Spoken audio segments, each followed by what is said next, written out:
tu ndizo zimepewa ile mikopo, kitu ambacho si sahihi. Kama kuna kata 21 basi 21 hizo zote zipate mkopo, kwa sababu ukiuliza kwa nini hizi zingine hazijapata, unaambiwa kwa sababu hazijamiti vigezo. Hazijamiti vigezo hau? Wewe afisa maendeleo ya jamii upo, ndio kazi yako.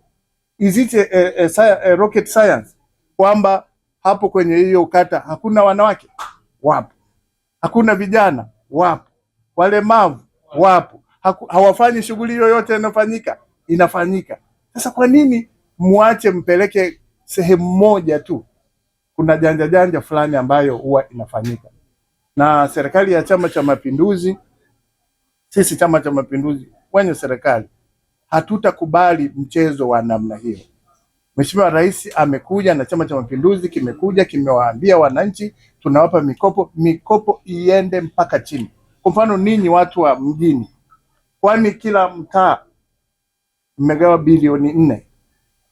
Kwani kila mtaa ukipata kuna shida gani? Tuende kwenye kata, lakini we narrow down kupata kwenda mpaka kwenye mtaa, ili tunapofika pale, jamani, pesa za mkopo zimefika huku, wananchi waseme ndio. Tumeelewana? Yes.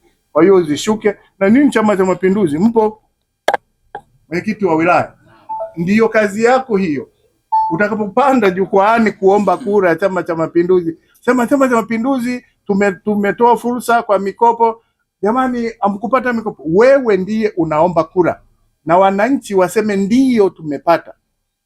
Kwa hiyo simamieni Chama cha Mapinduzi, simamieni. Kati ya vitu ambavyo vinatupa credit ni hii mikopo. Inawezekana hatujafanya vizuri sana, lakini tunafanya na twende kwenye uzuri sana. Kwa mimi niwapongeze ninyi vijana.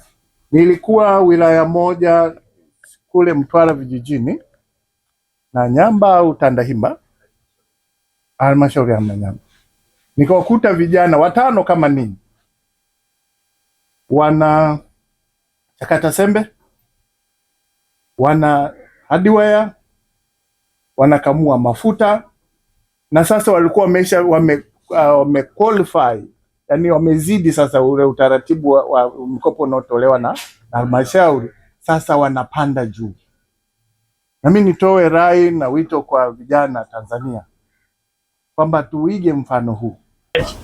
Mwenyekiti, sisi kikundi cha vijana Hatifua tunashukuru sana Mheshimiwa Rais wa Jamhuri ya Muungano wa Tanzania Dr. Samia Suluhu Hassan kwa kuweka mpango mzuri wa fursa ya kuwezesha vikundi chetu pamoja na makundi ya vijana, wanawake na watu wenye ulemavu kupata mikopo bila riba.